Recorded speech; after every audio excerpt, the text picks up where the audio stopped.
she say something too. Well, good afternoon, everybody. This is Flaminpit Part 2. My Part 1, unfortunately, was very ill today and couldn't make it in or call in, so I'm going to get her later in the year. So, this afternoon on Part 2, I have two lovely guests in today, and I mean, I just feel out of place because I don't have a crown. John, how you think I should have a crown? We'd have to use bolts or something to put on there. I know we need some like double stick or something. It'd have like pageantry meets, kind of like goth or Or some punk something, yeah. I think I need something. But anyways, I have with me Miss Anissa Napier, who is the Junior Teen Supreme International Hi. 2013. And I have Miss Sky McDougal, Miss Black Hawaii. Say hi. Hey. And they're here today because they have a big event coming up, and we want everybody to make sure they come out and support them because they're trying to get to the finals. And I'm going to let them talk a little bit about what that is because I'm not quite sure of all the details yet. So who want to talk about it first? Sky. Okay, All right. Sky. Looks like I'm speaking first. I'm definitely going to volunteer her, but that's okay. So on February 18th from 5 to 8, we will be at Mongolian Barbecue. It's called Let Us Cook For You. So we'll be taking your orders and cooking and all that great stuff, and you guys tip us, and we'll get to keep all the tips. But it'll be the tips at the grill, not necessarily at the tables.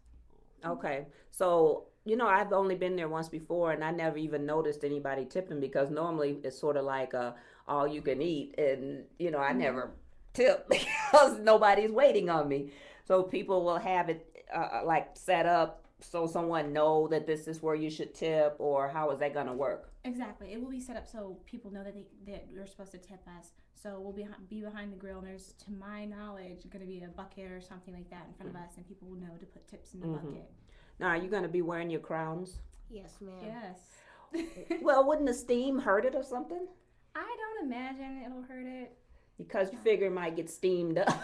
Because those grills are wild and hot. You're not going to be able to see over it, are you? No. We'll have a stool just for her. Oh, you got a little stool? I'll get one. Okay. She'll be cool. cooking. You're going to cook, she said.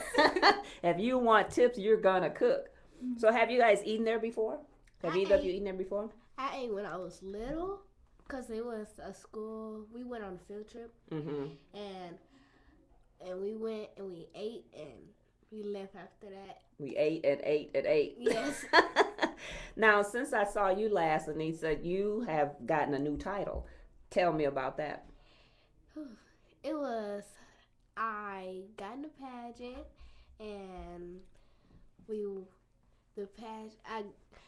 had 4 different titles, and it was Junior Teen Supreme, it was Teen Supreme International, it was Miss Black International, and it was Miss Junior Teen International. Mm-hmm. And it was Aaliyah won Junior Teen Supreme. Miss Darby won. Darby won Miss, and I won Junior Teen Supreme International. Mm-hmm. And what does that mean? What is a Junior Teen Supreme? What is it that you do different? Because you were like, what, Miss Black, Junior Black, what was it? Junior Teen. You were Miss Black International or something like that when you were here last. Yes, ma'am. So what's the difference between the two? You get more money? No. You get to travel more? Yes, ma'am. Oh, okay. So where have you been on your journey of being in the pageants? I've been to Atlanta. I've been to...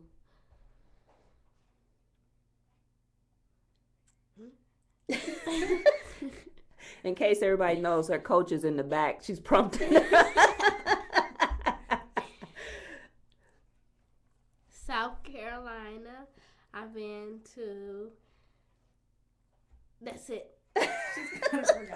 You forgot a lot. That's all right. Yeah. That's what it's like when you become a world traveler, because I forget all the places I've been. Alaska, that's it. But anyways, So now, Miss Black Hawaii, I just happened to find you on Facebook. Right. And I didn't know that there was a Miss Black Hawaii. I guess there's one for every state. Correct. Oh, okay. So now tell me what your reign is like. Well, I was actually going for Miss Michigan, Mm-hmm. but because I'm going to school here and things of that nature. But I had to fill out these questions about where I was from and local information. I told her I couldn't give any because I'm not from here. So when I told them where I was from, everybody kind of freaked out and said, "Well, you've got to run for Hawaii." Oh. That's how that went, and it involved a lot of community service and things of that nature, appearances, and bringing light to my campaign, or I guess you can call it platform more of the nature. So now, being from Hawaii, it's cold here. You can. It's cold. It's cold. I don't like. That's it. one of the places I want to go, and I haven't made it there yet. But if you're from another state, like if you're from Hawaii, you couldn't be Miss Michigan. You have the residency requirements, or Not necessarily, because I'm an at-large delegate, and there's also Miss Black Michigan who's an at-large delegate as well. We have a little more leeway, if that makes sense. With any pageant, if you've been in that state for work reasons, school reasons, things of that nature, then you can run for that pageant state. oh, okay, So, okay. So what made you decide to run for, like, to be in pageants? Have you been in them all No, your life, or not is at this all. just a one-time thing? It was a one-time thing. This is my first pageant ever, and I was toying between Miss USA as well as Miss Black USA. However, I really like the service component of Miss Black USA. Mhm. It was really appealing to me. So, Mhm. because I'm also in AmeriCorps, my entire life is community service. Might as well keep it up. Right, right. And those are some of the qualifications to be in pageants. You have to do a certain amount of community work, and Right. you have to be in school. Yes. Well, not necessarily for all pageants. They don't require you to be in school. Mm-hmm. As well as for Miss Black USA pageant, I don't think it's a requirement that you're in school. But most of my other sister queens they're going to master's school, PhD candidates, etc. They're pretty established. Right. And you go to U of M Yes. studying what? Nursing. Oh, Mm. well, that'll be good. Yeah. There's always a need for nurses. Yes. So what are you doing? You're still in school, and you're doing what? What grade? 6. Oh, my goodness. And so what are you doing besides your pageantry? Everything.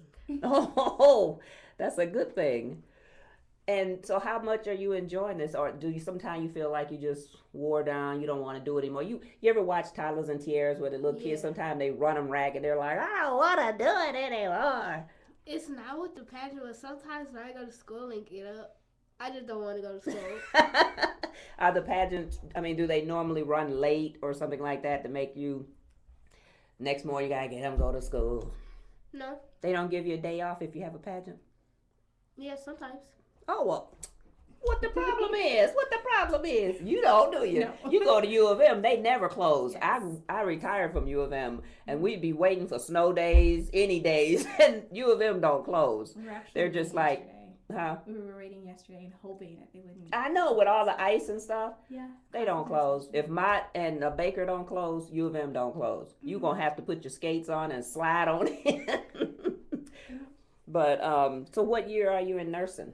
I'm actually a transfer student, so this will be my first year in nursing. Okay, so you transferred in from Hawaii. Yes. Those credits come over here? Yes. Oh. Well, I guess because it is part of the United States, but some people Yeah. don't think of it and you forget. You're like, oh, it's still part of the United States. Well, what I was worried about most, a lot of my friends were in Washington and things of that nature, and they're on the quarterly system, so I just assumed most of the mainland was on the quarterly system. So I was worried about losing all my credits coming here. Right.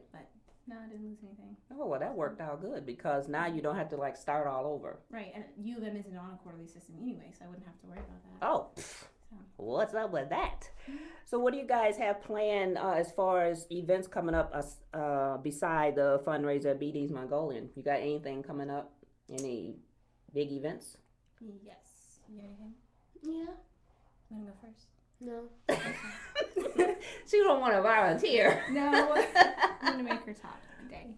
Well, February 1st, as you know, is National Wear Red Day, in light of bringing attention to heart disease, which is the #1 killer for women in the United States. And at any time, if I'm speaking too fast, once I get on a roll, just stop me. Don't worry about it. Less for me to have to say. Okay. So I've asked a lot of people on my Facebook to wear red and simply post a picture. Well, one of my sister queens has taken it a step further. she's asked people to not only wear red and post a picture, but also hashtag Heart Truth Campaign, which will bring more attention on a national level, and hopefully it'll start trending on Twitter and things of that nature. And just if you log onto your Twitter and you see 3 or 4 people doing a hashtag Twitter or a hashtag, you're going to want to know what it's about. So. Right. And I don't do Twitter. I have an account, but I just still haven't quite figured out how to do it. I got peer pressure into joining, so I joined. That's the way I felt with Facebook. My son kept talking about it, and I was like, oh, man, I don't even mess with stuff like that. But then when I started trying to write a book and all this and doing a family tree, most of my family's on Facebook, so it worked out really well. But Twitter, I still haven't. My mother got a Twitter solely for tracking reasons. Keep track of you? Yes. Yes.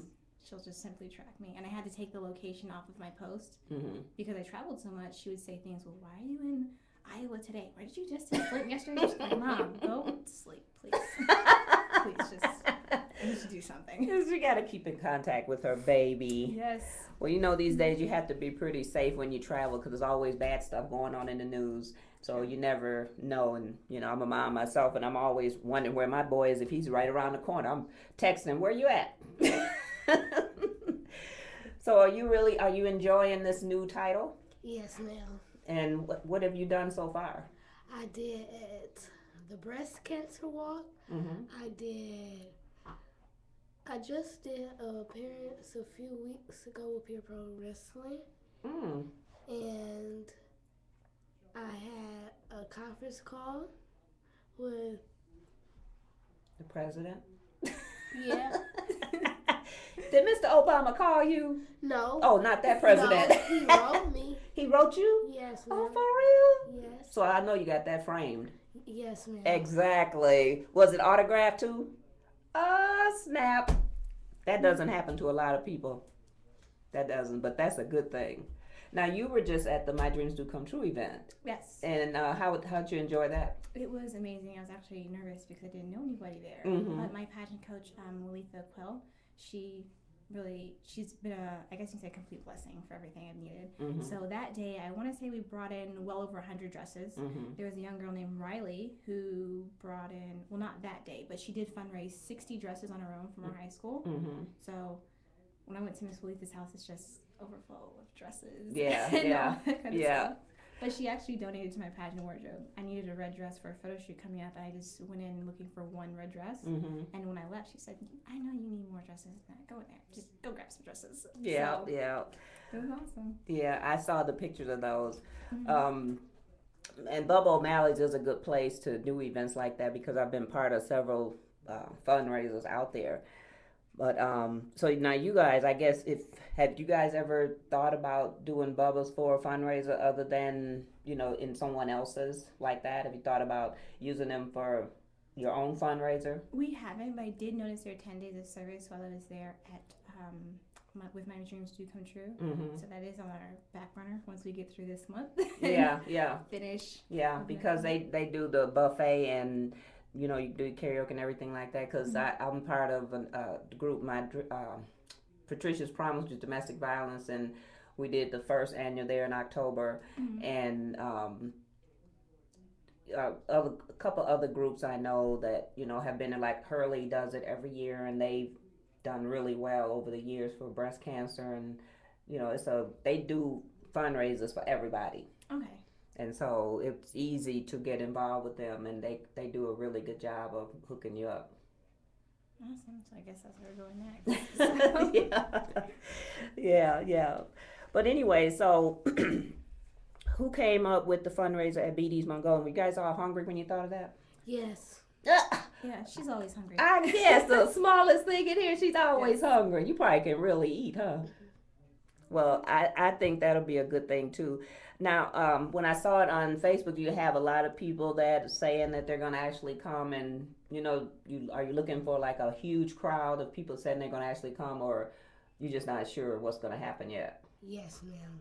I'm actually not sure what's going to happen yet, and I don't care if 5 people show up versus 5,000 people show up. It's just more fundraising money that we started with. Right. So, right. Yeah.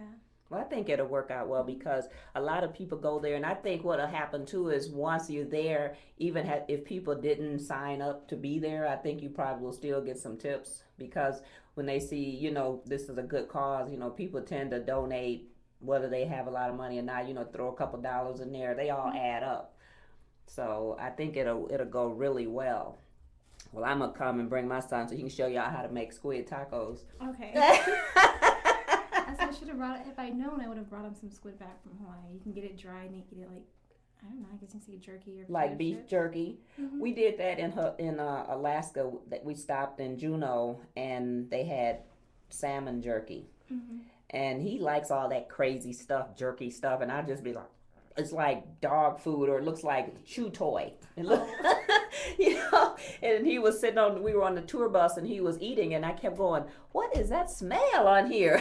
And it was his hands from the salmon. I was like, oh, you gotta put that away, because I mean, it was foul. He was just eating it. He was just, this is so good, it's so good. But in the meantime, I was just like, the dried shrimp doesn't smell any better, I can trust you. It's probably worse. Oh my goodness.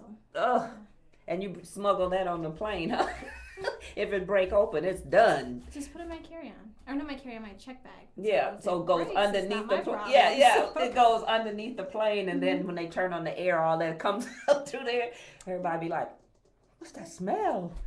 But anyways, tell me about how it was that you made it over here from Hawaii, and like, what prompted you to even become a pageant person?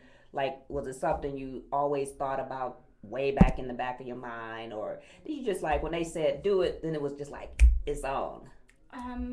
Well, to start with your first question, I came to, I guess you say the Midwest, mainland? Yeah, we're in the Midwest. Yeah, right through the middle of the map.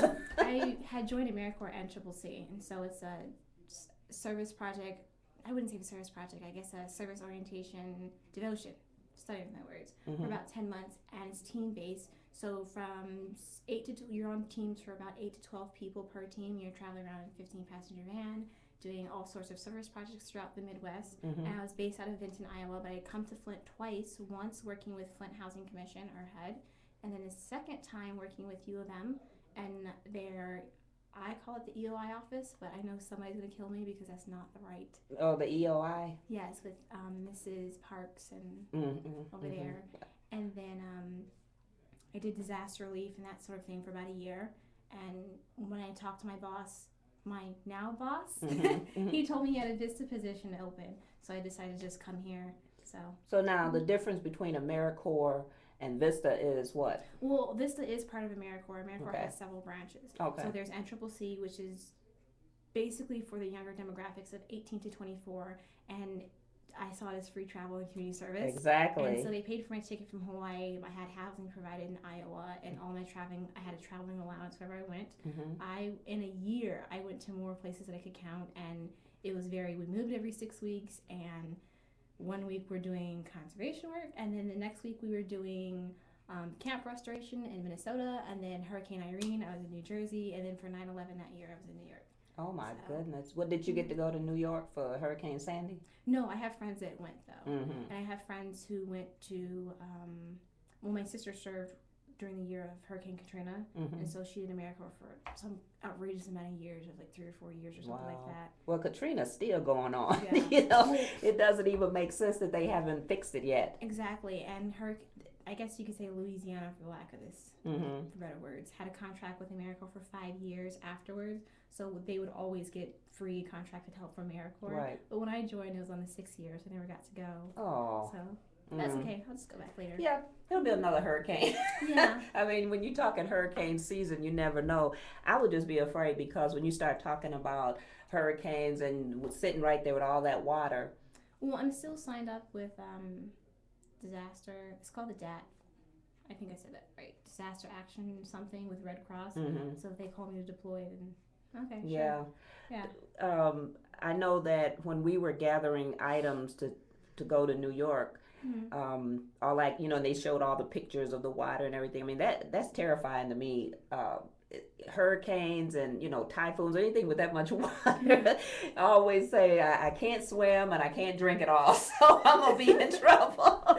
Yeah. But, I don't know what happens when you go to places like that. I mean, like when we went to New Orleans, it was right after Katrina, and there was a lot of places that still weren't done. and we passed this one like a strip mall, and like the whole mall was just in splinters. And I was driving, but I was trying to look, and it was just like you get all these emotions, just like you don't see that. You see it on TV, right. And then when you're there, it's totally different. And so it's like, I don't know that I could just be down there in all of that for so many days and days and days. I think that'd probably be one time I'd really get depressed because I'm thinking I'm not doing enough, or what's everybody doing? I don't know. I don't know if I could do it. But, when you have like the younger people going, it's a good experience for you. Yeah, it was definitely an eye-opener, and that's what geared me to want to start with nursing. So it was more of my biggest thing with choosing a career was that I wanted to be in a situation where I was giving back constantly. And right. I could do humanitarian efforts and things like that. Well, if you get to, you might even go with the Doctors Without Borders. Yes, that's actually one of my ultimate goals. To go yeah. But that's a lot of hurricanes and disaster relief. I did more of shelter management, so that wasn't too, I guess emotionally it does weigh on you. Yeah. But when you're in a war zone or something of that nature, that could really weigh on you. And if I'm correct, they had some kind of stipulation you can only stay for a certain amount of time for your mental because your mental, it's like watching the Hurt Locker, and they was going through, and everybody, every little move, they're afraid because they don't know if it's a bomb or if somebody's going to come out shooting. I would really be afraid to have my child go over there, even though I know it's a good experience, and I would just be so afraid. Now, how do your parents feel about you doing all this traveling? Because do they go with you? No. Funny thing is, I just tease my dad this payback because he was in the Middle East for most of my, I guess you could say, high school and upbringing. 2 years in Saudi Arabia, a year in Cairo, a year in Afghanistan, and then now he wants to go back now that he's retired as a contractor. And so when I told him I'm moving to Flint and I'm going to be working with the Boys and Girls Club, yada yada, he said, "Who do you know in Michigan? We have no family up there. You have no real like what's going to happen?" And then I have asthma, so my dad's always really worried about my asthma. Right. It's kind of iffy sometimes. He's like, "They don't have military hospitals. I don't know if you're trying." It's just a list of dad stuff. Right. So the compromise, I went home and I had paid my phone bill for most of the time, me being gone. My dad tricked me. He told me, "Here, let me pay your phone bill." Great, Dad. Here's an iPhone. Great, Dad. It gets worse. I got an iPhone because he can track me down to the exact address. Wherever you're at, he knows. Yeah. Smart dad. Yeah. Yeah. You didn't know it until you accepted the phone. No, I didn't know it until I got that message that says, "You're now trackable by such and such." I'm just like, "What? Daddy? What is wrong with you?" So... yeah. Well, technology is something these days, because I was just telling my mom the same thing. She was like, she's not a tech person at all. She doesn't even have a cell phone. But one of her nurses was telling her that she had gone on Google, Google Earth. You can look down at people's houses and be like, "Oh, I can see somebody walking in your front yard," and that kind of stuff. She was like, "What? You can see?" So they showed it to her. She was freaking out. And I was like, "Oh, yeah." I said, I was looking at it one day and I could see my neighbor. I'm like, "Oh, his truck is in the driveway. The neighbor's home." You go on your computer, you can see everybody and anything. Yes. My parents were those parents. So I think I'll always be that parent. I finally getting into the 21st century by texting. I just started texting late last year when we switched phones, and it came with texting, and it takes me forever because people use a lot of abbreviations, and I can't read that. I'm old school. Write me a word, and so my sister would text. She'll be done like in a second, and I'm still going. Because I'm spelling every word, I'm doing every punctuation, I'm doing all the spacing, and then she's like, "What's taking you so long to answer me back?" It's like, I'm writing, all right, and they laugh at me. But then when I'm on Facebook, sometimes I see people write stuff, I can't even understand what they're saying because it's all abbreviations. I hate that. I really hate it. Because it's like, and then they put the numbers in B4 and 2. I just be like, I just go on to the next person. I'm just reading, and it's like, what did they just say? It's crazy. It's really crazy. But I guess it's all in high tech, like when you really start going like, say, Europe, and you think you'll get to do that? Maybe within the next 2 years. I do plan to study abroad. So. Now, when you go abroad, and what about your schooling? Like, say, if you had a pageant now while you're in school, and it was going to take you away, what happens with your schooling? Well, I'm pretty, I guess you could say, on and about the dates for pageants and things like that. So for the nationals for this one, it's going to be in August, but it's most likely going to be in early August within first 15 days in classes for U of M. I'm pretty sure won't start until the 27th. I Yeah. can look into the schedule, and I do schedule my pageants around schooling. Mm-hmm. So you'll have the state preliminary and then the nationals, which are usually in the summers or during a holiday or something like that. Okay, so you don't really have to miss any pageants because of school, and they're like, No. well, pageants start on the 27th, Yeah. and schools start on the 28th. And even if it's just a few days, you can say, you can email your professor and say, hey, I'm going out of town for this. Mm-hmm. And you have a week for college before they drop you. So, Oh, well, you don't want to get dropped because you're losing money and stuff. yeah. Now, does the pageant pay for education, or is that something you have to pay yourself? Yes, you do have, this is a scholarship pageant. That's another reason I entered. Oh. It says scholarship. There you go. I'm on it. And they just pay for 4 years, I wouldn't say 4 years. or however long it takes to be a nurse. No, you'll get a certain cap out. So. Oh, okay. And anything over that, then you have to pay yourself. Mm-hmm. But I have AmeriCorps Education Awards and Mm-hmm. all that good stuff. Oh, so you covered. So what about your education? You're good to... I got $5,000 We're for wrapping her up now. scholarship. Mm-hmm. Wow. Can I borrow $1? So now they're going to, like you said, you get so much for now for this pageant, then you go to the next pageant. What's the next up from Miss Junior Supreme?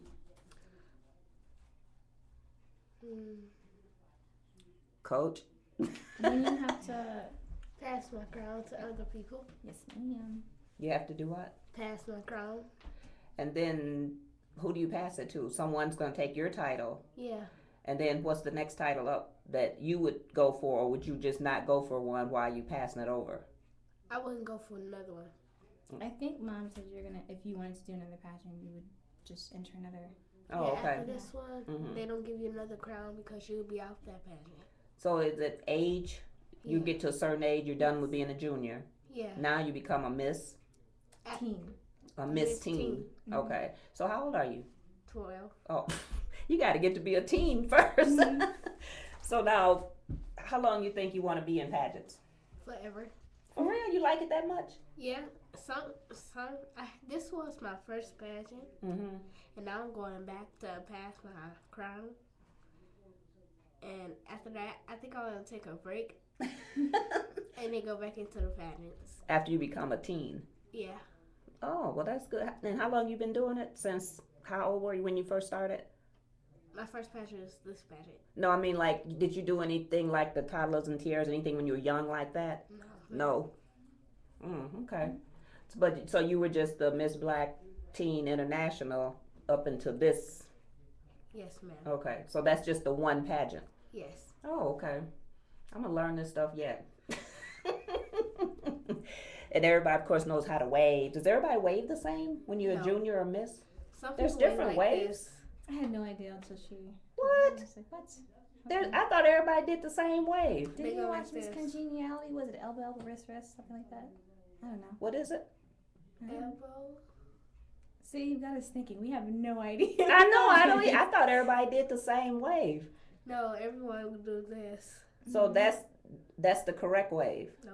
That's this, not the correct this wave. is not correct. Oh, that's the one I do. Yes, jazz hands.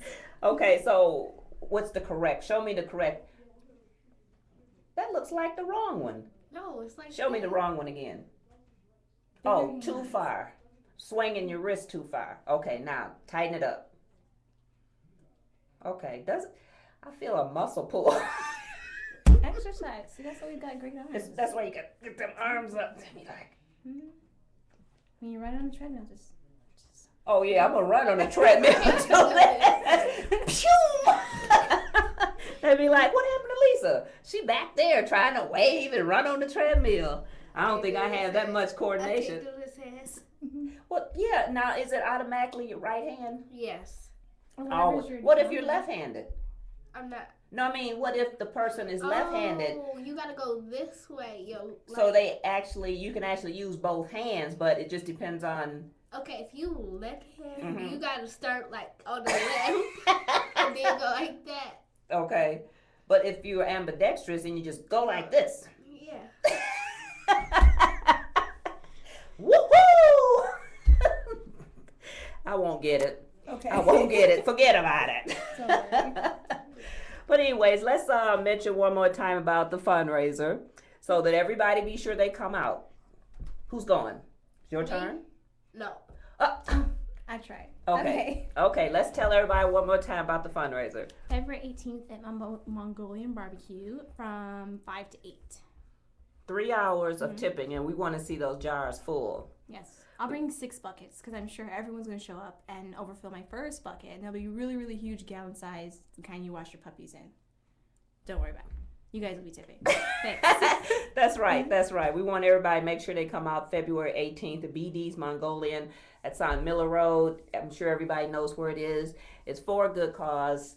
Bring all your cash. As you eat, dump more cash. Bring your friends. Even if you don't eat, just come out and donate and say hi to the 2 pageantry. What's the title? If someone say, I want you to come out and meet Durante Supreme International. and Miss Black Hawaii. I couldn't say pageantry queens. That'll work. Okay, Yeah. there you go. I like easy. Sounds good. All right, so we're going to sign off today. I want to make sure everybody remember February 18th, 5 to 8, BD's Mongolian.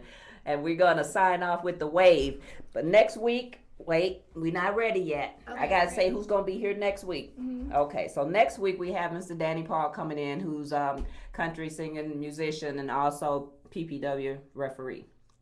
So in saying that, this Flaminpit, we're going to go out with the wave.